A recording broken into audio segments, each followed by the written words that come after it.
Hi friends, പൊതുവിദ്യാഭ്യാസ വകുപ്പിലെ part time junior language teacher Sanskrit Kozhikode category number 635/2025 തസ്തികയിലേക്ക് 22/4/2026 നടന്ന പൊതു ഓൺലൈൻ പരീക്ഷയുടെ അടിസ്ഥാനത്തിൽ താൽക്കാലികമായി യോഗ്യത നേടിയ ഉദ്യോഗാർത്ഥികളുടെ രജിസ്റ്റർ നമ്പറുകൾ അടങ്ങിയ ഷോർട്ട് ലിസ്റ്റാണ് നിങ്ങളിവിടെ കാണുന്നത്.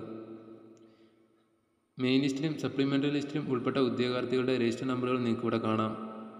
ഈ ഷോർട്ട് ലിസ്റ്റിൽ ഉൾപ്പെട്ട ഉദ്യോഗാർത്ഥികളുടെ എണ്ണം നോക്കുകയാണെങ്കിൽ മെയിൻ ലിസ്റ്റിൽ ഉൾപ്പെട്ട ഉദ്യോഗാർത്ഥികളുടെ എണ്ണം 21, സപ്ലിമെൻ്ററി ലിസ്റ്റിൽ ഉൾപ്പെട്ട ഉദ്യോഗാർത്ഥികളുടെ എണ്ണം 54, ഡിഫറൻ്റ്ലി ഏബിൾഡ് കാറ്റഗറി ലിസ്റ്റിൽ ഉൾപ്പെട്ട ഉദ്യോഗാർത്ഥികളുടെ എണ്ണം 5, ഷോർട്ട് ലിസ്റ്റിൽ ഉൾപ്പെട്ട ആകെ ഉദ്യോഗാർത്ഥികളുടെ എണ്ണം 80. ഷോർട്ട് ലിസ്റ്റിൽ വന്നിരിക്കുന്ന കട്ട് ഓഫ് മാർക്ക് നോക്കുകയാണെങ്കിൽ 66.33 മാർക്കാണ് വന്നിരിക്കുന്നത്.